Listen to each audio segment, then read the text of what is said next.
Oh ya, teman-teman jangan lupa ya nyalain kameranya. Aku percaya teman-teman yang di rumah pasti dalam keadaan sehat, amin. Yuk teman-teman, aku mau ajak teman-teman buat menyembah Tuhan. Kita angkat tangan sama-sama yuk teman-teman. Terima kasih Tuhan.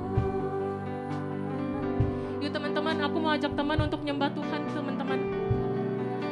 Terima kasih Yesus, haleluya. Kasih. Syarabarabarabarabarabaraba. Syarabarabarabarabarabaraba. Yuk teman-teman, walaupun kita ibadahnya lewat online teman-teman, aku percaya teman-teman, Tuhan ada di tengah-tengah kita teman-teman. Terima kasih Yesus, haleluya. Kami tinggikan nama-Mu. Terima kasih Yesus, haleluya.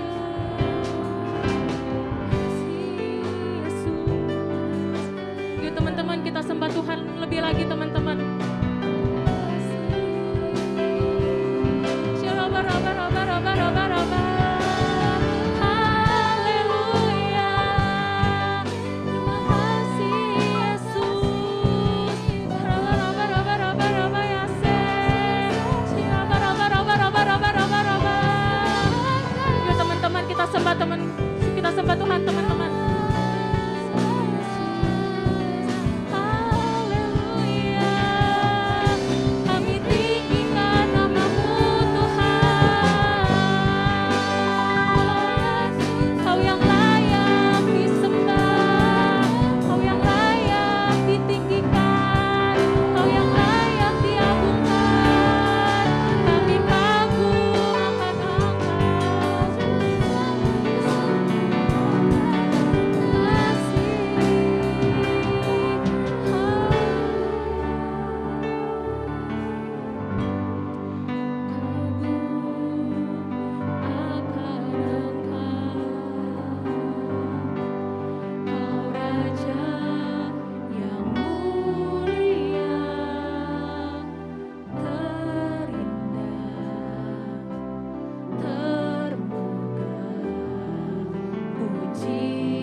Mari teman-teman yang siap dan memuji, yang siap untuk memuji dan memuliakan nama Tuhan, sama-sama katakan amin.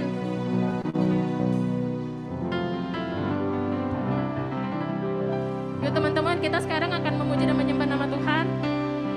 Aku undang kalian yang ada di rumah untuk bangkit berdiri ya teman-teman. Walaupun kita di rumah aja, kita harus tetap on fire teman-teman. Haleluya.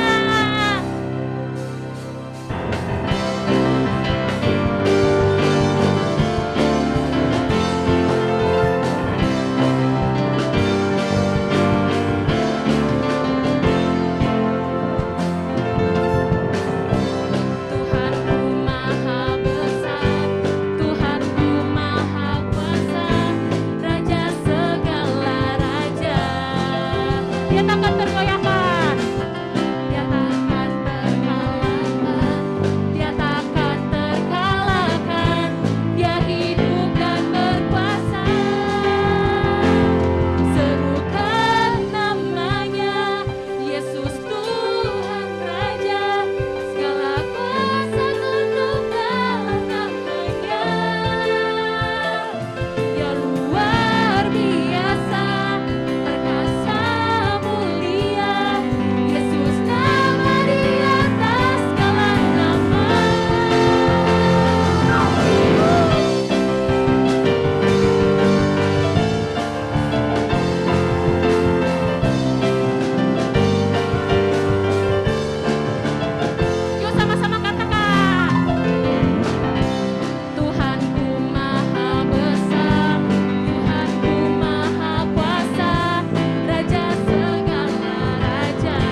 kembali.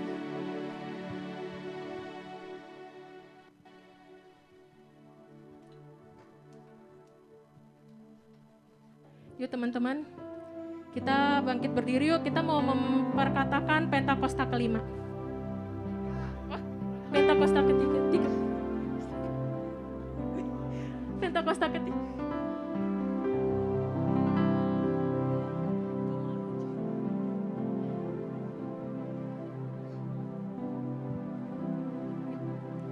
Satu, dua, tiga.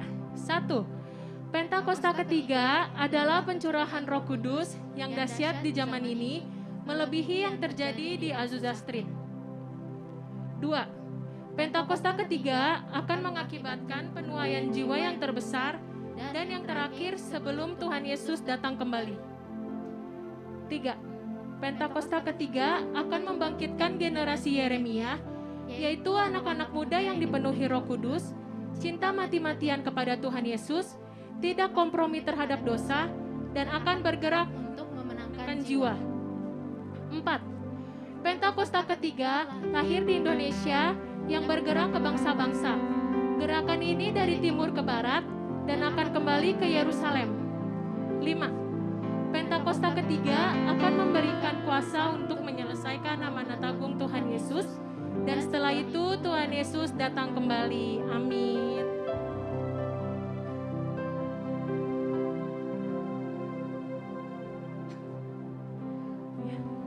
Teman-teman, kita akan memberikan persembahan. Untuk yang bertugas doa, aku persilakan untuk maju.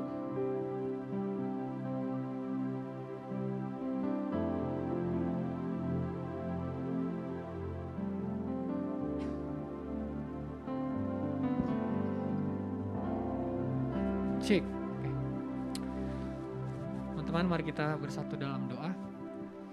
Bapak, terima kasih Tuhan buat siang hari ini kami semua anak-anak muda-Mu Tuhan kumpul di melalui Zoom Tuhan, aplikasi kami untuk beribadah Tuhan. Hari ini kami mau membawa persembahan kami yang terbaik Tuhan, sebagai bukti bahwa kami mengasihi-Mu Tuhan, sebagai bukti bahwa hidup kami penuh dengan rasa syukur ya Tuhan atas semua yang terjadi dalam kehidupan kami Tuhan. Berdoa Tuhan biar melalui persembahan ini Tuhan bisa menjadi berkat bagi siapapun, terutama untuk gereja di tempat ini Tuhan. Terus Tuhan pakai Tuhan berkati, berkat bangsa-bangsa mengalir untuk gereja ini ya Tuhan, bahkan semua gereja yang ada di kota ini Tuhan. Terima kasih Bapa, kami siap memberi dengan yang terbaik ya Tuhan. Di dalam nama-Mu kami sudah berdoa dan mengucap syukur Tuhan. Haleluya, amin. Yuk teman-teman yang mau memberi bisa lewat scan barcode ya. Berikan yang terbaik teman-teman.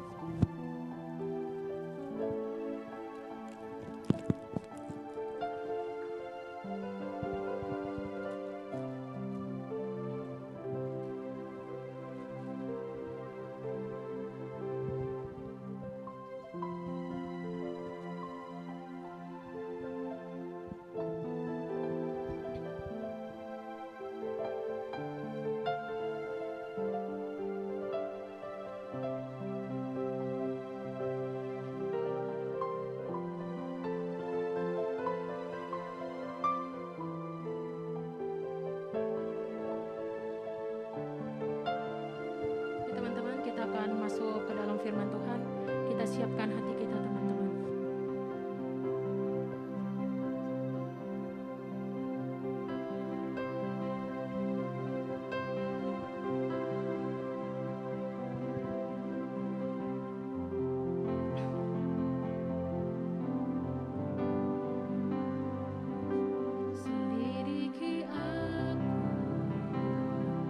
Lihat hatiku, apakah ku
kami mengucap syukur buat hari ini Tuhan. Thank you banget buat siang hari ini kami masih tetap bisa beribadah. Meskipun kami online tapi kami berdoa. Kami akan kembali onsite Tuhan. Kami percaya pandemi ini akan segera berakhir dan berlalu. Dan penuaian jiwa-jiwa yang lebih banyak lagi terjadi di dalam nama Tuhan Yesus Kristus. Hari ini kami mau belajar tentang amanat agung, tentang pemuritan. Bapak, kami mau masuk di dalam amanat agung Tuhan. Mari pimpin setiap kami pakai Marsya, karena aku gak bisa apa-apa tanpa Engkau Tuhan. Urapi Marsya, dalam nama Tuhan Yesus Kristus kami berdoa dan ucap syukur. Haleluya, amin. Yuk tepuk tangan buat Tuhan kita. Yang di studio ada 5.000 orang di sini. Yang di rumah ada 10.000 orang ya yang ikut ya. Ayo coba lihat tepuk tangan dulu yang ada di rumah dong. Jangan loncat-loncat, tenang aja. Luar biasa, semangat banget yang di rumah ini. Senang banget bisa kembali lagi di sini di DTC, sedap. Iya kan, DTC ya, bener ya bro ya. Oh iya, DTC, Depox. Dan hari ini kita mau belajar sesuatu yang seru banget sebetulnya. Ini tentang pelayanan dan tentang pemuritan. Katakan pemuritan yuk sama-sama teman-teman. Karena ini perlu. Kita semua perlu pemuritan. Kita semua perlu dimuridkan dan kita semua perlu memuridkan. Dimuridkan untuk memuridkan. Dibina untuk membina. Jadi jangan sampai stop di kita aja nih. Kita udah dimuridkan, kita di-equip sama kakak rohani, kakak rohana, sama ketua youth, sama gembala. Dan jangan sampai stop di kita kembali memuridkan. Karena itu adalah amanat agung yang Tuhan percayakan buat kita semua. Gak apa-apa memuridkan satu orang, it's okay. Karena satu orang itu juga generasi. Satu orang itu juga anak muda. So kalau kamu punya murid satu, it's okay. 2, gak apa-apa. 3, it's okay. 30, nah kamu yang keder sendiri nanti karena terlalu banyak. So, dimulai dari membagi hidup sama seperti yang Tuhan Yesus berikan. So, hari ini gue mau share tentang 12 strong. Apa itu 12 strong? Itu 12 dari angka pemuritan yang Tuhan Yesus lakukan. Murid-murid Tuhan Yesus, dan kita akan ngomong tentang yang namanya pemuritan. Teman-teman harus percaya bahwa segala sesuatu yang besar dimulai dari sesuatu yang kecil. Setuju ya? Do not underestimate small things. Gue udah siapin pepete buat teman-teman semua.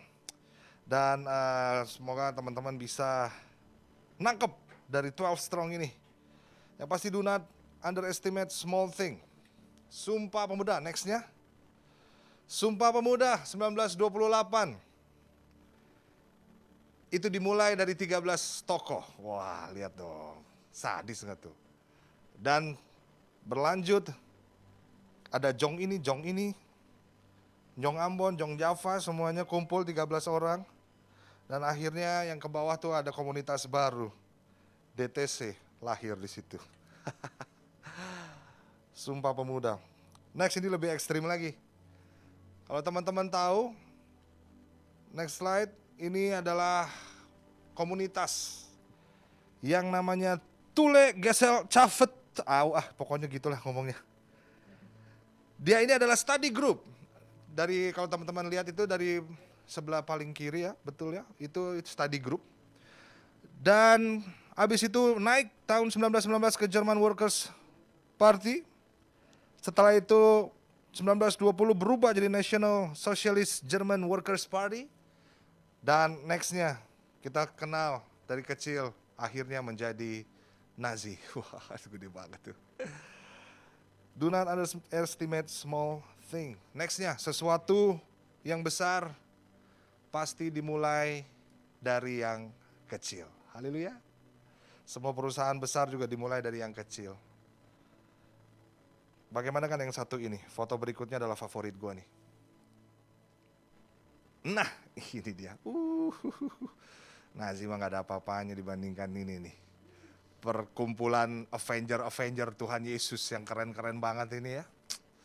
Dan hasilnya adalah kita semua ada di sini dari pertemuan 12 murid itu. Dampaknya ada di kita nih. Dampaknya kena ke kita, makanya teman-teman semua sekarang ada di sini. Haleluya. Engkau menjadi salah satu muridnya Tuhan Yesus dari, banyak banget lah. Dan kita menjadi bagian di dalamnya. Karena itu terus menerus dimuridkan. Dan sangat menarik ketika Tuhan Yesus panggil murid-muridnya itu, kalau kita lihat di Alkitab itu ada yang nelayan. Dan pada waktu itu, pada zaman itu nelayan adalah sebuah pekerjaan yang tidak dilirik oleh sosial. So Matius 4:18-20. Dan ketika Yesus sedang berjalan menyusur danau Galilea, ia melihat dua orang bersaudara, yaitu Simon yang disebut Petrus dan Andreas saudaranya. Mereka sedang menebarkan jala di danau sebab mereka penjala ikan. Yesus berkata kepada mereka, "Mari ikutlah aku dan kamu akan kujadikan penjala manusia." Lalu mereka pun segera meninggalkan jalannya dan mengikuti dia. Sesuatu hal yang menarik, ketika mereka menjala ikan, Tuhan Yesus samperin mereka dan bilang, "Yuk kamu ikut aku. Kamu akan jadikan penjala manusia." Waduh. Mungkin mereka kaget dengarnya. Keren banget nih, asik banget nih. Dan pada akhirnya Alkitab mencatat mereka langsung mengikuti Tuhan Yesus. Ada sesuatu yang ditawarkan yang sangat menarik buat Petrus, Andreas. Tuhan Yesus menawarkan, "Yuk kamu ikut aku, kamu akan menjadi penjala manusia." Sama seperti sekarang teman-teman ada di sini. Ada sesuatu hal yang menarik yang Tuhan tawarkan kepadamu, engkau akan menjadi penjala manusia. Engkau akan menjadi contoh dan teladan untuk generasi. Engkau akan memberikan harapan yang baru buat generasi ini. Meskipun kadang tidak ada harapan. Mungkin ada orang-orang yang mencoba bunuh diri, tapi ketika bertemu dengan engkau, mereka menemukan harapan baru, menemukan jawaban doa dan menemukan Kristus di situ. Lewat kehidupan pribadimu. So gue percaya teman-teman semua ada di sini, ini bukan sebuah kebetulan, tapi ini adalah sebuah panggilan. Mungkin teman-teman pikir, ya ini karena gue mau aja, enggak. Tapi sebetulnya semua inisiatif berasal dari Tuhan Yesus. Tuhan yang mengerjakan, Roh Kudus yang mengerjakan segala sesuatu dari dalam hati kita.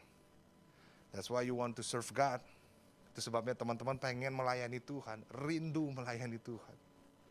Dan teman-teman hadir di sini. You are called by God. Teman-teman dipanggil oleh Tuhan.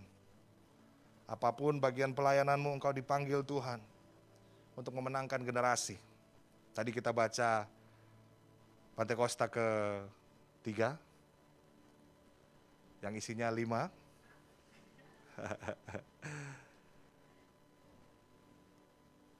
Akan bangkit generasi Yeremia, yaitu generasi teman-teman semua, generasi kita yang akan cinta mati-matian, sadis gitu.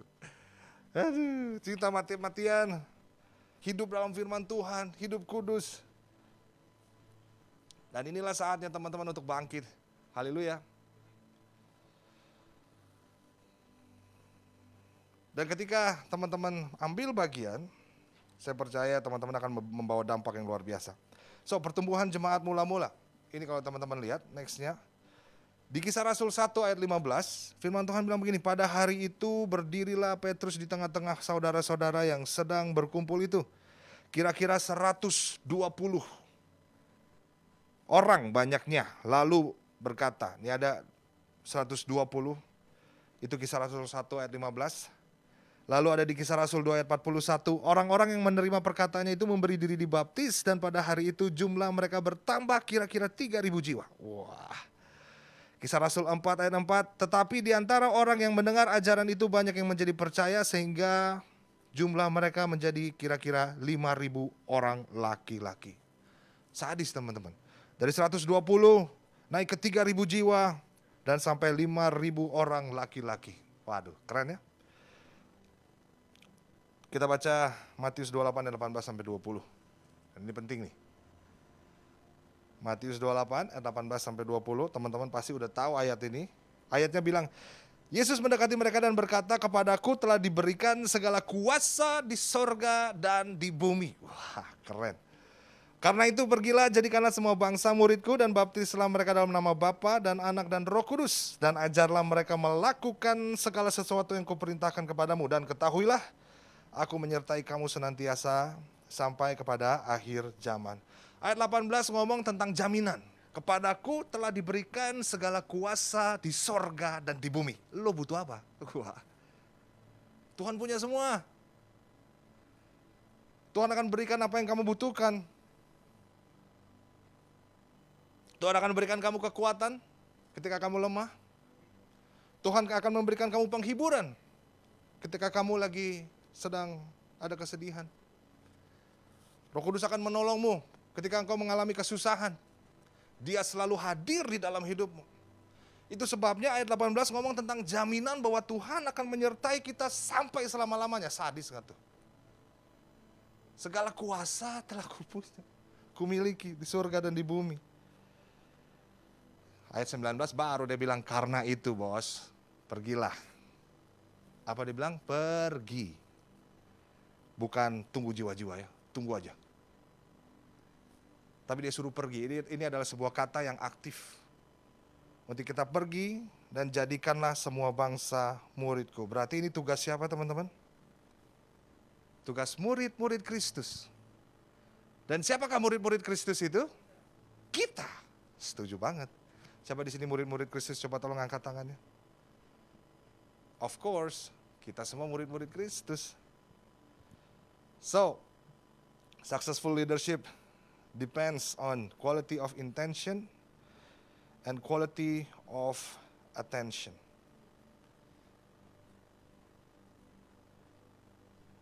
Leadership, pemimpin yang baik, dia benar-benar memfokuskan dirinya sama kualitas, bukan kuantitas.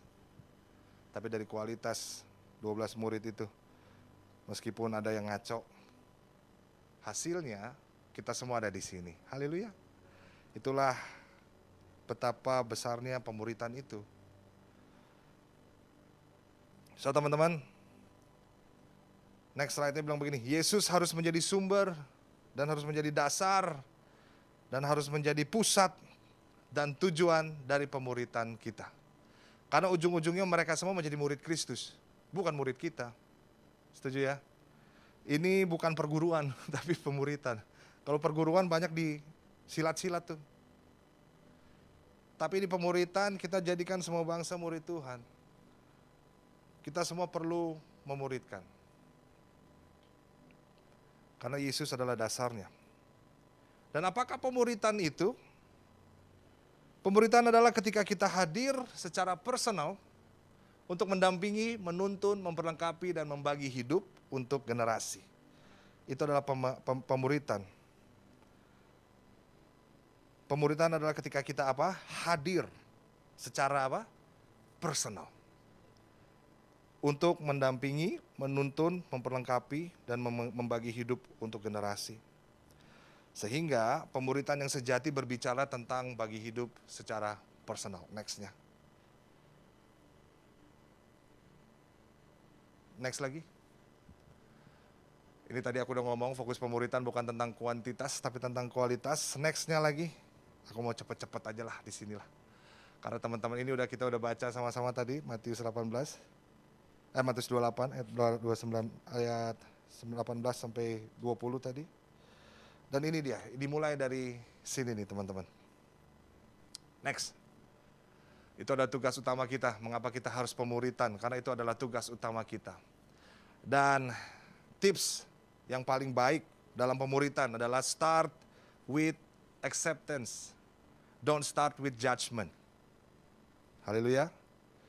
Kadang kita terlalu sering melihat aib orang, kejelekan orang, dibandingkan melihat mereka secara utuh, secara manusia. Gua pun pernah bertobat tentang hal ini, bagaimana gua sempat kecewa sama orang-orang gereja. Katanya orang-orang gereja tapi kelakuan kok kayak gitu. Katanya orang gereja tapi kok ngomongin orang terus. Katanya orang gereja tapi kok ngomongin gue. Sampai akhirnya gue sempat sakit hati. Dan gue sempat bilang, ngapain orang-orang seperti ini ada di sini Tuhan? Ngapain orang-orang seperti ini ada di gereja Tuhan? Lebih baik Tuhan binasakan, sadis binasakan.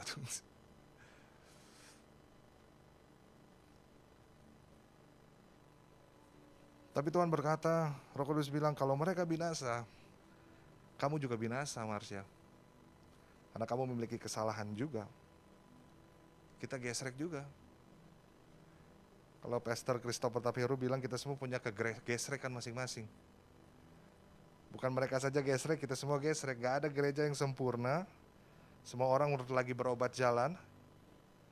Teman-teman mau pindah ke Elevation Church sekalipun, itu tidak ada yang sempurna.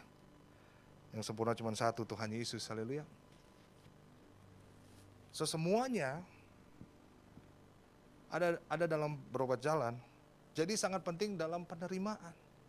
Teman-teman gak akan pernah tahu kalau pagi-pagi misalnya teman-teman ibadah jam 10, tiba-tiba ada orang seorang wanita pakai rok span, span apa ya? Pakai rok mini, span gak jadul banget gitu. Pakai rok mini, kaos You Can See My Katie all the time, baju seksi, dandanan menor. Pas dia masuk ke gereja, pasti kita semua kan, dandanan kok begitu. Padahal mungkin dia memang wanita tidak benar. Tapi siapa tahu dia mendapat ilham. Dan akhirnya dia ingin bertobat dan dia datang ke gereja. Tapi nggak sempat ganti baju masalahnya. Jadi apa adanya begitu. Dan agak sangat susah untuk kita start with acceptance. Karena manusia cenderung untuk ngejudge, benar gak sih? Manusia cenderung untuk, dia gitu, di bajunya, masih gini aja hidup lo, ya ampun. Mau pelayanan, orang tuh, tapi di sini nggak ada, di luar sana banyak. Di sini semua start with acceptance. Wah, iyalah Kak, aku jomblo 4 tahun, di acceptance aja semua. Jangan dong. Tapi waktu kita melihat jiwa-jiwa, kita harus melihat secara utuh. Anak pang datang, apa yang kita lakukan? Geser atau apa kabar bro? Gimana? Siapa namanya? Atau anak pang nih, ya ampun. Udah anting di sini, nyambung ke hidung, nyambung ke pusar. Sadis gitu. Rambutnya, menyembah terus. Naiknya pol. Kadang tuh kita start with judgment. Pasti bandel nih, pasti bandel duluan. Tapi yuk mulai dengan start with acceptance. Karena ini yang dilakukan sama murid-murid Kristus kepada salah satu murid yang menulis sebagian besar kitab Perjanjian Baru. Namanya Paulus. Next, the story of Paul. Nah, gue mulai cerita di sini nih. Yang sebelah kiri itu Paulus, sebelah kanan Barnabas. Cerita tentang Paulus. Tadi kalau anak pang aja kita udah ngejudge, waduh nih anak hancur banget nih. Apalagi Paulus. Paulus di dalam kisahnya, udah kita buka aja deh kisah Rasul. Kisah para Rasul. Nggak ada di situ sih. Gue cuman tulis ayatnya di layar, teman-teman bisa baca di mana nih? Kanan bawah nih. Teman-teman bisa baca di sini. Kisah para Rasul 9 ayat 10 sampai 19. Ini kisah di mana Paulus, dulunya Saulus punya surat penuh untuk mempersekusi. Untuk membantai, untuk menyiksa bahkan orang-orang percaya. Dia dapat surat penuh sehingga dia pergi ke Damsyik. Pas dia pergi ke Damsyik, ada cahaya putih menyambar dia. Duar. Buta lah dia. Buta gue buta. Nah ketika dia buta, dia suruh pergi ke jalan yang lurus. Namanya lucu ya, jalan lurus. Di situ ada rumah dan dia ngendok di situ. Tapi Tuhan ngomong sama salah satu muridnya yang ada di Damsyik, namanya siapa? Ananias. Nias, Yes, ya God. Coba tolong kamu pergi ke jalan yang lurus, ketemu sama Saulus di situ. Dan kalau teman-teman tahu, Saulus ini terkenal sadis. Terkenal banget sadis. Dan sangat ditakuti oleh believers pada waktu itu. Nah, Ananias bilang tuh, kalau teman-teman baca di Kisah Rasul itu, Ananias bilang, ya ampun Tuhan, gak ada yang lain nih.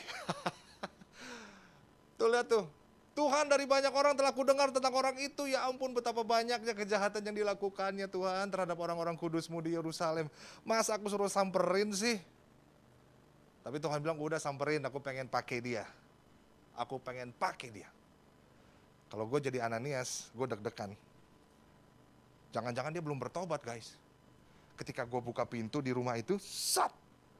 Saulus sudah pegang pisau, langsung nusuk, cepet, mati duluan gue. Karena gue gak tahu dia udah bertobat atau belum. Kalau ada Instagram enak, aduh guys gue buta guys. Gue ketemu kilat dan gue, aduh kayaknya gue bertobat nih. Gampang. Kita bisa like, bisa share, viral. Saulus bertobat. Tapi ini gak ada tuh. Ananias samperin aja. Pas dia buka, ketemu. Mungkin kalau gue jitakin dulu kali ya. Pak, keluar, 5 menit kemudian. Saulus, kamu tidak apa-apa. Untung gue bukan Ananias Tapi Ananias datengin dan dia bilang, saudaraku. Waduh. Pas dia bilang saudaraku, selubung terbuka. Ada penerimaan kasih yang luar biasa di situ. Dan dia tidak melihat latar belakang kejahatan yang dilakukan Saulus. Singkat cerita dia langsung pelayanan di situ, didampingi sama Ananias. Dan lanjut story-nya di Kisah Para Rasul 9 ayat 26 sampai 28, teman-teman. Dia di situ mau dibunuh dan akhirnya dia pergi ke Avenger, 12 rasul itu. Petrus, Yakobus, Yohanes. Dia pergi ke Yerusalem karena mau dibunuh di Damsyik. Dia juga diturunin tuh sama murid-murid Damsyik dari tebing, dari apa namanya? Dari dinding yang tinggi diturunin. Kalau gue masih punya kepahitan sama Saulus, gue lepas itu tali. Jatuh dah tuh Saulus. Tapi puji Tuhan bukan gue orangnya. Dan pada akhirnya dia sampai ke Yerusalem. Di Yerusalem diketok lagi pintunya. Purpanokulah, yang artinya siapa di situ? Gitu. Saulus ngomong, Saulus. Wih, sadis. Dan sekali lagi Alkitab mencatat di Kisah Rasul itu, nanti teman-teman baca, bahwa mereka masih takut sama Saulus karena mereka masih belum percaya kalau Saulus sudah bertobat. Dan sekali lagi tidak ada TikTok di situ. Hai guys, gue udah bertobat nih. Aduh, lu gak percaya sama gue? Wih sedap. Gak ada Instagram juga, gak ada. Jadi dia gak mungkin live IG bareng Ananias. Bikin podcast gitu. Gue Saulus dan ini Ananias, thank you banget udah join podcast gue. Kita akan ngomong tentang Saulus yang bertobat. Kalau itu ada, happy tuh. Murid-murid Kristus langsung, wih Saulus datang, langsung disambut. Tapi Alkitab bilang mereka takut karena mereka belum percaya. Aduh gimana nih, mati nih, kita mati. Semua di Damsyik udah pada mati nih, gimana kita nih. Tapi ada satu orang, Barnabas tuh namanya. Dia bilang, chill guys, chill. Tenang aja dulu. Biar gue yang samperin dia deh. Kalian di sini deh. Lah kalau dia belum bertobat gimana, Bas? Ya nggak apa-apa, paling gue mati. Lo pada kabur aja. Gue yang mati nanti. Tenang, oke? Akhirnya Barnabas keluar. Set. Dia ketemu sama Paulus tuh. Dia bilang, Lus, kenapa ya? Ada apa ya? Lalu Paulus cerita, dan singkat cerita, Barnabas ngajak mereka masuk ke dalam. Ketemu sama 12 rasul. Dan dia ngobrol, Barnabas bilang gini, guys, si Saulus ini udah bertobat. Dia udah cerita sama gue. Dan ceritanya A, B, C, D, E, F, G, H, I, J, K, L, M, N. Jadi tenang aja, sekarang dia adalah saudara kita. Dan singkat cerita, Paulus diterima oleh murid-murid Kristus. Dan lo tahu, dari pemuritan itu, dia menghasilkan hampir semua perjanjian baru ditulis sama Paulus. Lo bisa bayangin kalau Paulus ditolak sama murid-murid? Gak mau gak suka males Itu yang terjadi sama Yudas. Yudas ketika dia nyesel, dia ke gereja loh. Dia buang itu uang, Saya menyesal kalau teman-teman baca di Alkitab. Tapi orang-orang di bait Allah, siapa suruh lo? Lo yang pengen. Akhirnya dia kecewa, bunuh diri. Tapi sebagai murid-murid Kristus, yuk kita sama-sama start with acceptance, bukan with judgment.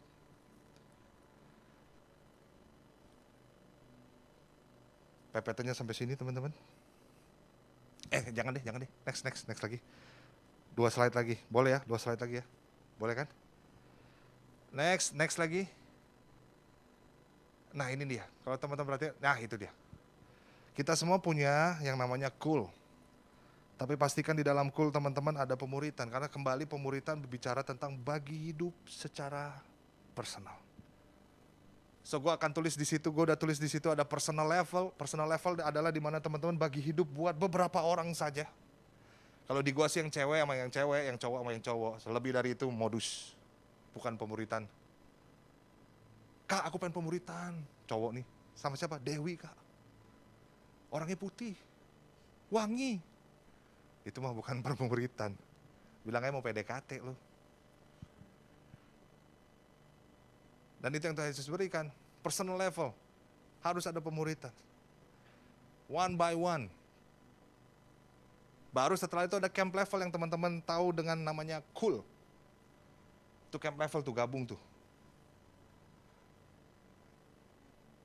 Terkadang di camp level itu tidak ada personal levelnya. Tapi di sini nggak ada, di luar sana banyak. Yang mereka pentingkan hanyalah kegiatan. Datang ya. Tapi dia nggak pernah tahu gimana hidupnya, gimana keluarganya, makanan kesukaannya apa. Dia nggak peduli, yang penting lo datang setiap hari Kamis malam kita cool. Yang penting rame. Setelah itu nggak tahu. Tapi pemuritan ngomong tentang bagi hidup secara personal, katakan amin. Bukan hanya baik kegiatan aja teman-teman. Dan dari camp level kita kenal namanya campus level. Campus level tuh ini, youth. Sama-sama. Youth. Tapi semua harus dimulai dari pribadi masing-masing. Engkau harus menyadari kalau engkau butuh dimuridkan. Dan kalau engkau perlu mentor. Dan engkau perlu mementori. Engkau perlu memuridkan. Jangan stop sampai di kita teman-teman, yang setuju katakan amin. Cari mentor yang bisa bagi hidup dengan engkau.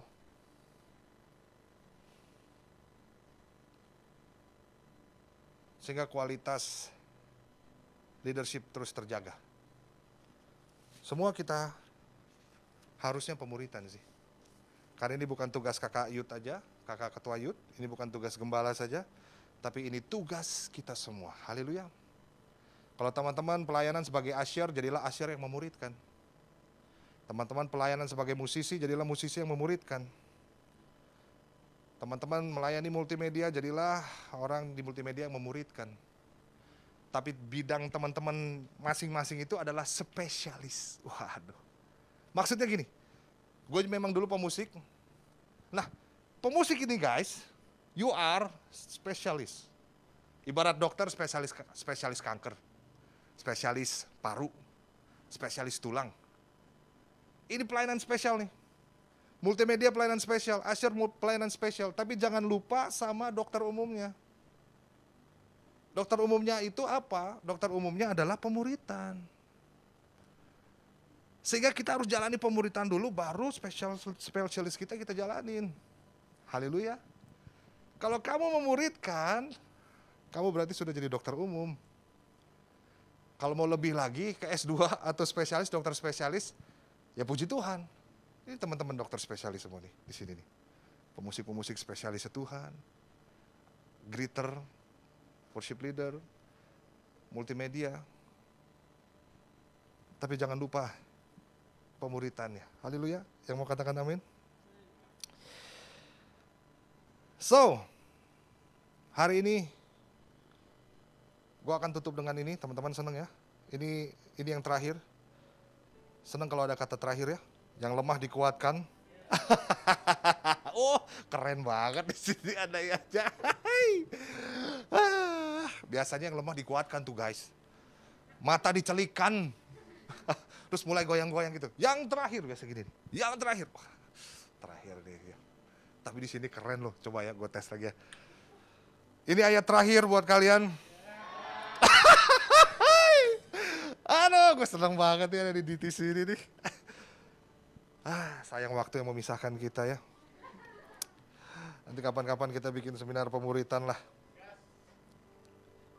Oke. Gue akan tutup dengan ini. Tahu gak sih teman-teman udah dipilih Tuhan sebelum dunia dijadikan? Yang tahu katakan amin. Karena engkau ini diciptakan Tuhan. Dan Tuhan punya grand plan-nya dalam hidup kita. Haleluya. Di dalam dunia ini Tuhan punya grand plan-nya. Dan teman-teman dipilih Tuhan karena engkau ada di dalam rencananya. Yang teman-teman harus sadari adalah Tuhan gak pernah membuat sesuatu sebelum dia mengakhirinya. He will never start anything before it is finished. Jadi Tuhan udah menyelesaikan terlebih dahulu baru dia mulai itu. Itu Tuhan kita kerennya. Jadi kalau teman-teman lihat ada sesuatu yang lahir, ada sesuatu yang muncul, ada sesuatu yang dibangun, itu adalah tanda bahwa Tuhan sudah menyelesaikannya. DTC ini udah berapa? Berapa lama DTC ini? Iya.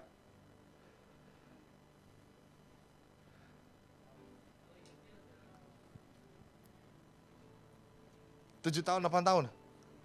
Kalau youth-nya?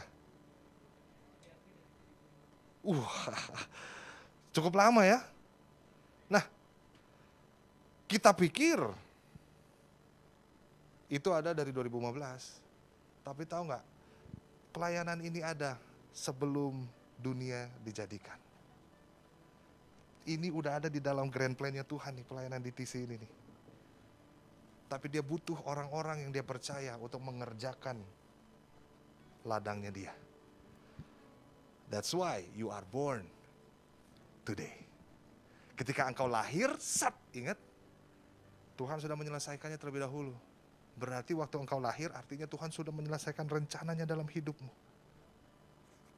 That's why kamu dipilih sama Tuhan untuk melakukan semua rencananya. Dan rencana yang terbaik dalam hidup kita.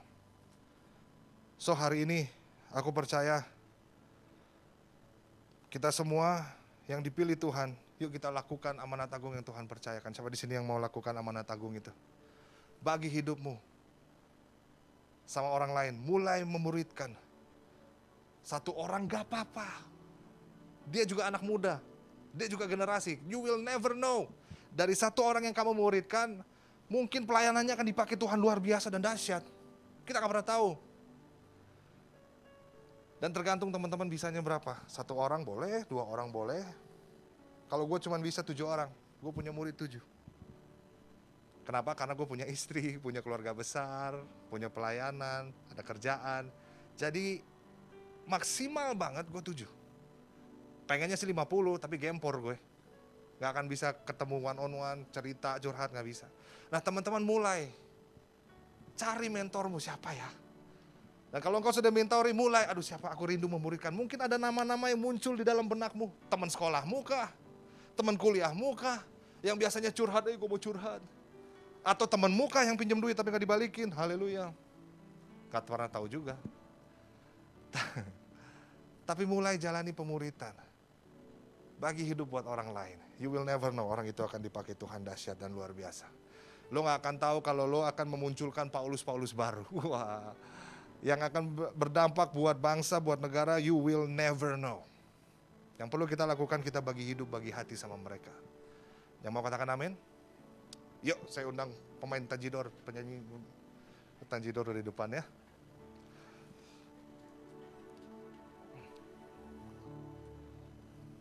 Mari kita berdoa. Bapak, kami mengucap syukur buat hari ini Tuhan. Terima kasih buat firman Tuhan. Kami belajar bahwa penerimaan sangat penting. Tapi pimpin kami supaya kami lebih bijaksana Tuhan Yesus. Dan hari ini kami mau katakan, kami mau lakukan amanat agung Tuhan. Kami mau menjadi anak-anak Tuhan yang memuridkan. Apapun bidang pelayanan kami, di dalam doa kah, dalam musik kah, praise and worship, multimedia, asyir, apapun pelayanan kami mau katakan kami mau memuridkan Tuhan. Di dalam sekolah kami, di dalam kampus kami, dalam kerjaan kami mau memuridkan. Pakai kami sehingga kami kuat terus berjalan bersama dengan Engkau Tuhan. Roh Kudus, Engkau yang memampukan kami. Roh Kudus, Engkau yang menuntun setiap kami. Dan Bapak, aku berdoa di dalam nama Tuhan Yesus Kristus, dari tempat ini lahir pemimpin-pemimpin muda yang luar biasa, yang berjalan di dalam kekudusan, hidup untuk Engkau mati-matian Tuhan Yesus, dan mencintai firman-Mu, mencintai kebenaran-Mu, menjadi contoh dan teladan buat generasi saat ini Tuhan Yesus yang bengkok hatinya, sehingga Kau memunculkan anak-anak muda-Mu Tuhan Yesus dari DTC ini Tuhan, menjadi contoh dan teladan buat generasi anak-anak muda yang memuridkan di dalam nama Tuhan Yesus Kristus. Thank you so much God, untuk para pemimpin muda di tempat ini, buat leaders-leaders muda di tempat ini. Dalam nama Tuhan Yesus Kristus kami berdoa dan mengucap syukur.